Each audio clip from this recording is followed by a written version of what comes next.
Good morning. Ram Ram ji. Radhe Radhe. जय श्री कृष्ण। कैसे हैं आप सब लोग? Hope all well. तो आज मैं आपसे बात करूंगी कि हम विदाई करा के दुल्हन को अपने घर लाए हैं। अब जब दुल्हन घर आई है तो अब रीति रिवाज शुरू होंगे। तो सबसे पहला रिवाज जो हम लोगों में होता है पंजाबियों में, जैसे ही दुल्हन को नीचे उतारा जाता है, गाड़ी से दुल्हन को उतारने लगते हैं, तो जो गाड़ी चला के लाता है वो नेक मांगता है कि मेरा नेक कहाँ है, मैं दुल्हन को घर लेके आया हूँ। तब उसको नेक दिया जाता है। नेक बहुत बड़ा भी हो सकता है, बहुत छोटा भी हो सकता है। नेक तो नेक होता है, उसको सिर्फ एक प्यार समझना चाहिए। जो भी कोई दे वो बहुत अच्छा होता है। अब उसके बाद नंबर आता है हमारा दुल्हन को गृह प्रवेश कराने का। तो दुल्हन को जब हम गृह प्रवेश कराते हैं तो हम लोगों में दरवाजे पे तेल डाला जाता है, दरवाजे की दोनों साइड पे तेल डाला जाता है। और फिर माँ जो है वो दूल्हे के सिर से वार के पानी पीती है, पर उससे पहले हम तैयारी कर लेते हैं पानी की और मिठाई की।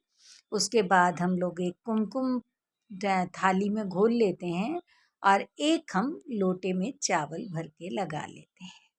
फिर हम क्या करते हैं कि सबसे पहले माँ जब तेल वार लिया जाता है, माँ सिर से पानी वारती है, 7 बारी पानी वारती है। तेरी माँ ने पानी वारिया, है ना। जब पानी वारती है तो लड़का हर बारी 6 बारी उसे रोकता है पीने से, पीने नहीं देता।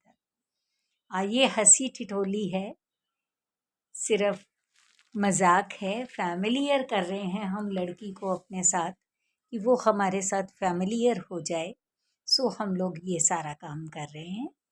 तो फिर क्या बोलते हैं, 7वीं बार लड़का पानी पीता है और मिठाई खिलाई जाती है दुल्हन को भी। और फिर उसके बाद दुल्हन जो है कुमकुम में पैर भरती है और चावल को सीधे पाँव से लोटे को पाँव मारती है कि घर में रलियां छलियां रहें, घर में रौनकें रहें, घर में सुख समृद्धि रहे, सेहत रहे, सब कुछ रहे। अक्षत बहुत कुछ होता है। उसके बाद भाभियाँ बहनें जो हैं वो रास्ता रोकती हैं भाई का, पहले हमें कुछ दे तब हम अंदर जाने देंगे। बहनों की लॉटरी निकली होती है भाई की शादी में, जो मर्जी अपनी मर्जी के गेम भी बना लेती हैं वो।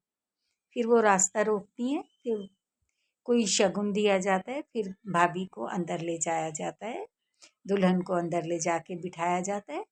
थोड़ी देर बाद जैसे ही दुल्हन अंदर आती है और उसे बिठाया जाता है तो उसका मुंह मीठा और नमकीन कराया जाता है।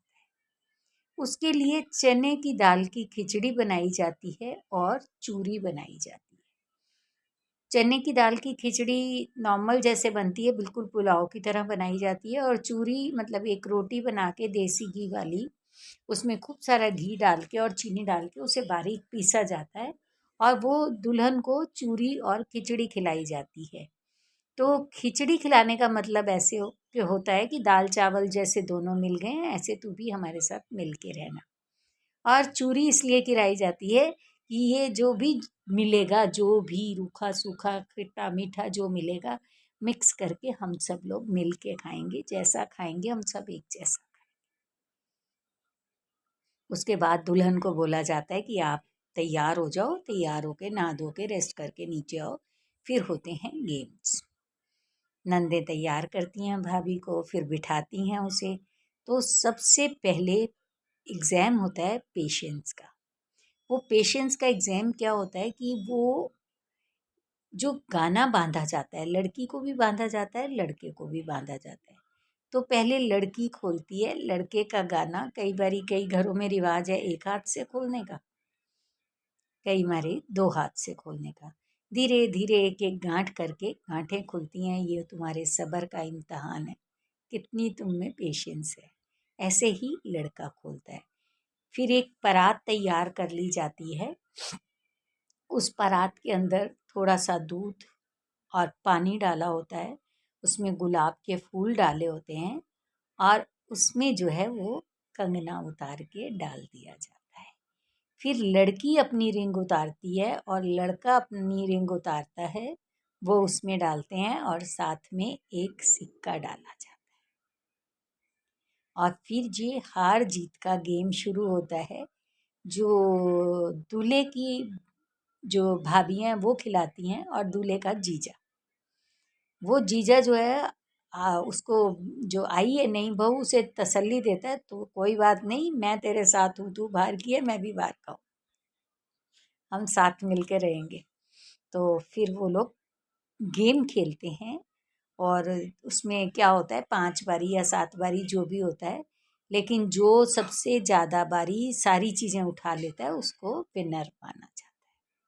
ये विनर और लूज़र की बात नहीं है, ये सिर्फ एक मिक्स होने की बात है। हम सब लोग फैमिलियर हो रहे हैं तो हम छोटे छोटे गेम करके खेलते हैं। फिर दुल्हन को बिठाया जाता है और 7 थालियाँ एक साथ आगे पीछे करके थालियाँ फैला के रख दी जाती हैं और उसमें थाली को थाली के ऊपर रखना होता है जिससे आवाज़ ना आए। मतलब कि ऐसे पहले बोलते थे कि आवाज़ आएगी तो बहुत तेज़ है, ऐसा कुछ नहीं होता, सिर्फ एक गेम होता है ये। तो हम लोगों ने बहुत उसका आइडिया निकाल लिया कि आवाज़ ही ना आए, दुल्हन को हम कुछ कहें ही ना। तो हम लोग क्या करते हैं, कॉटन रख लेते हैं और रुई की एक परत बिछा के उसके ऊपर थालियाँ रखवाते हैं, बहू से 7 थालियाँ वो रखती है और उसके बाद एक क्लैपिंग होती है और क्लैपिंग होने के बाद वो जो है गेम पूरा हो जाता है। उसके बाद होता है एक गेम, उसका नाम होता है तिल वेतरे। तिल वेतरे क्या होते हैं, वो एक थाली में तिल ले लिए जाते हैं, बड़े सारे परात में तिल, सफ़ेद तिल लिए जाते हैं और सारी जैसे नंदें भाभियाँ सब लोग, मतलब नंदें जो भी होती हैं, जेठानियाँ दरानियाँ होती हैं, चाची ताइयाँ होती हैं, बुआ होती हैं, वो लोग दुल्हन के हाथ में तिल डालते हैं और दुल्हन उनके हाथ में डालती है, तो 3-3 बारी सब करते हैं। तो पहले तो ऐसा बोला जाता था, जितने तिल बतेरेंगी उतने पुत्र जम्मनगे। अब तो इतने बच्चे नहीं हो सकते ना। सो ऐसा नहीं है, वो एक गेम है, गेम खेला जाता है। ये सारे गेम हो जाने के बाद एक रिवाज होता है, घर में जो परिवार का सबसे छोटा बच्चा होता है उसको दुल्हन की गोद में बिठाया जाता है, उसको फल और शगुन दिए जाते हैं और उसे गोदी में बिठाते हैं कि भगवान करे तेरी गोद भरी भूरी रहे। तो बच्चा बिठाया जाता है, वो हो सकता है जेठ का बेटा हो सकता है कोई चाचे ताए का लड़का हो, कोई देवर हो छोटा, उसे बिठाया जाता है। लड़कियों के बेटों को अवॉइड करते, अपने ही खानदान के बच्चे को बिठाया जाता है। सो फिर गोदी में बच्चा बिठाया जाता है। अब इसके बाद जो होता है उसको हम कहते हैं सुई कराना, पैर छुआना, मुंह दिखाई, ये होती है पंजाबियों में मुंह दिखाई। अब इसमें मुंह दिखाई में क्या होता है, सबसे पहले दुल्हन जो है सास ससुर के पाँव छूती है। किसी हम लोगों में लड़कियों से पैर नहीं छुआए जाते।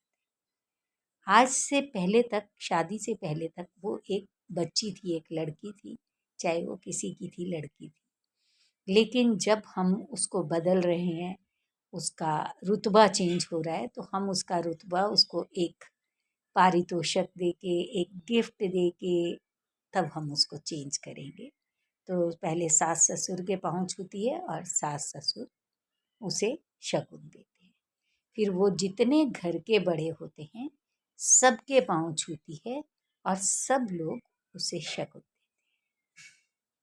हैं। ये होती है सुई कराई, जिसमें लड़की के से पैर छुआए जाते हैं। इसके बाद कई लोगों का पग फेरा दूर नहीं है तो उसी दिन फेरा डाल आते हैं, अपने मायके हो आती है ना। और नहीं तो फिर क्या होता है कि हम लोगों में 2 रिवाज और होते हैं। फिर वो 2 रिवाज ये होते हैं, ये 1-2 दिन बाद कर लो, हफ्ते बाद कर लो, 10 दिन बाद कर लो। तो वो वैसे जो एक है उसे पहले कर लेना चाहिए, वो होती है बड़ों की कढ़ाई। हमने शादी से पहले भी बड़ों की कढ़ाई करी थी, हम फिर दोबारा से कढ़ाई करते हैं। कढ़ाई करने के बाद हम मतलब उस लड़की से भी, उस लड़की को भी अधिकार मिल जाता है कि वो हम सबकी, जो हम अपने बड़े की, जो हमारे पितृ हैं उनकी पूजा कर रहे हैं, वो भी उनको पूजा करे, उनको नमन करे। फिर वो लड़की उनकी पूजा करती है, उनको नमन करती है और फिर वो पूजा की जाती है। तो ये होती है बड़ों की कढ़ाई।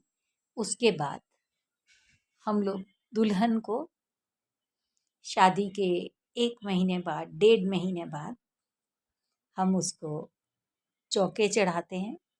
वैसे हमारे में पंजाबियों में बोला होते थे पहले कि जितनी देर लड़की के हाथ में चूड़ा होता है उससे बर्तन नहीं मंजवाए जाते, ना झाड़ू दिलवाया जाता, वो लक्ष्मी होती है।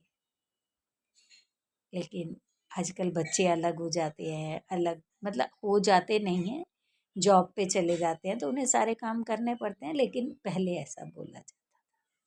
फिर उससे रसोई में मीठा बनवाया जाता है। पंजाबियों में या तो खीर बनती है या हलवा बनता है। फिर वो खीर या हलवा जब बनाया जाता है, सबको खिलाया जाता है, जो भी घर में मौजूद होते हैं वो सब उस लड़की को शगुन देते हैं। और ये होती है हमारी पंजाबियों की शादी। और कैसी लगा आपको, जैसा जैसा मैंने आपको बताया, उम्मीद करती हूँ आप सबको बहुत अच्छा लगा होगा। अभी भी अगर कोई कस्टम छूटा होगा तो मैं ज़रूर बताऊंगी, जैसे मैंने कल कलीचड़ी का और जूता छुपाई को रोक लिया। उसके लिए मैंने एक अलग वीडियो बनानी थी, वो मैंने बनाई। सो हो गई शादी, सानू दयो बधाइयां, वोटी ले आइयां, है ना। और बधाई ये भी होगी ना, फूलों का सजा है दरबार जी बधाई होवे, फूलां दा सजा है दरबार जी बधाई होवे, पहली बधाई दादा दादी नू होवे, पहली बधाई दादा दादी नू होवे, जिन्ना दा वधिया है परिवार जी बधाई होवे, जिन्ना दा वधिया है परिवार जी बधाई होवे। नमस्ते।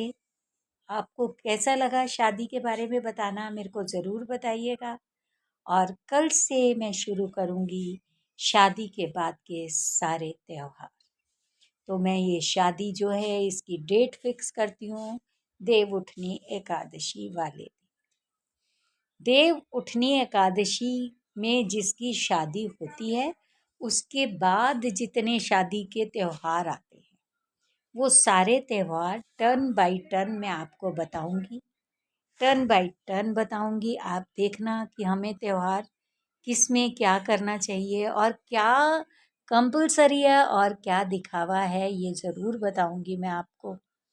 क्योंकि हम लोगों में दिखावा नहीं, कंपलसरी जो चीज़ें होती हैं, जिसका शगुन होता है वो शगुन ज़रूर होना चाहिए। और जिसने हमें अपनी बेटी दे दी उसने अपने सब कुछ दे दिया। So thank you so much, thank you everyone. आपने इस शादी को देखा और आपने पसंद किया। इसके बाद मैं पूरे साल भर के त्यौहार बताऊंगी।